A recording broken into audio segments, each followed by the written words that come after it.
look so nervous. Even your fist is clenched. Just relax. Okay. What's your favorite type of book to read? Sci-fi. Really? No. No? You told me the first thing which comes to Okay. Yeah, sci-fi. Okay, we'll go sci-fi. We'll go. Do you write in the margins of the book? Like, do you actually put little notes in the book? Or do you just like to keep it plain and pure? I would write, not on the book, in a different book, rather.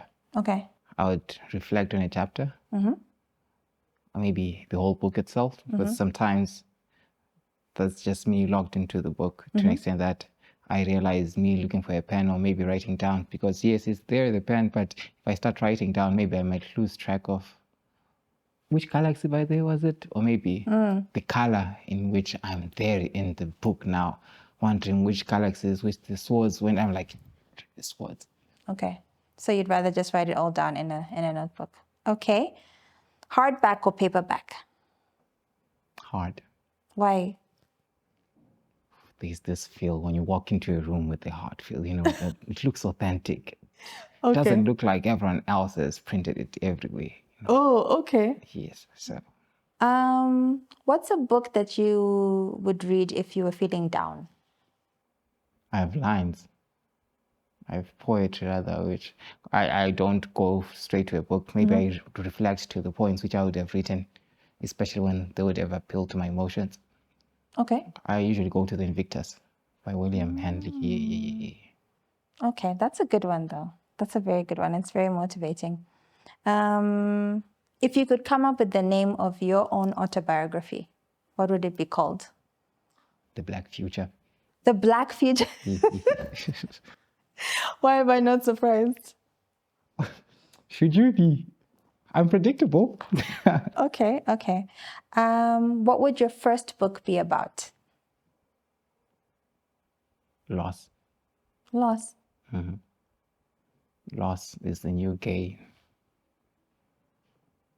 We usually want to be holding on to stuff, a lot of things. We don't want to unlearn some of the things we think. Okay. To an extent that by the age 15, you might be having your favorite food and yet you haven't tasted anything. So if we lose some of these thoughts, some of these actions, some of these habits, we give way to a different self. New self. New self. But of course, some things never change. Yeah. So loss is vital in a way. Okay, I think that's a good one. That's interesting. I'd be interested. Okay, so you have to leave the country to write a book. So you can't pick Zimbabwe. So which country would you go to?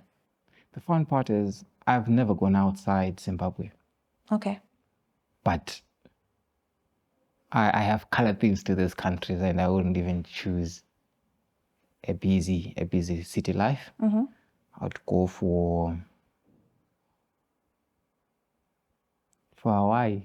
Hawaii? Yes, not even by the beach, but by the jungles, just after the beach, Okay. That space where no one is. Yeah, I think I'll have my house there. Yeah. And that's what you'd write? I'll write about the people. Okay. What happens if you lend me a book that you love, and it's actually a physical copy, and then I give it back to you and it's stained or the pages are torn? How would you react? I'm selfish, honestly. On that part, I'm selfish. I wanted you to have the information and guard it as a child. Giving you a book meant I loved what I read. Yes. And I thought this is like giving you money. It's like me giving you money and I realized you are there in the street trunk using that money.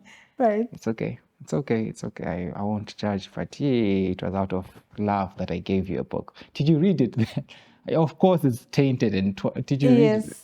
Then it's okay. At least you got the information, but didn't like the case. Does that change our friendship now? Do you now dislike me because I gave it back to you torn and tattered? Dislike now is more like universal.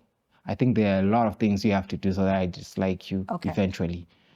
I may regard not giving you things of that kind of sort because maybe you don't resonate to how important they must be kept. I don't take care of other people's beloved belongings. Books, Okay. maybe. I'll give you, maybe next time I'll try giving something else, which is not a book.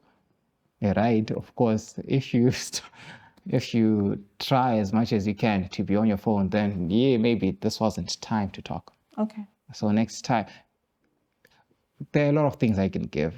Okay, but now you'll know not to lend me the book. I would learn not to give you this book. Okay. And maybe final question. If you could write a children's book, what would it be about?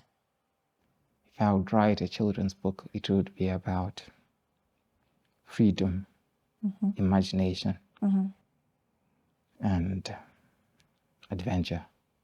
Okay. Adventure. Growth.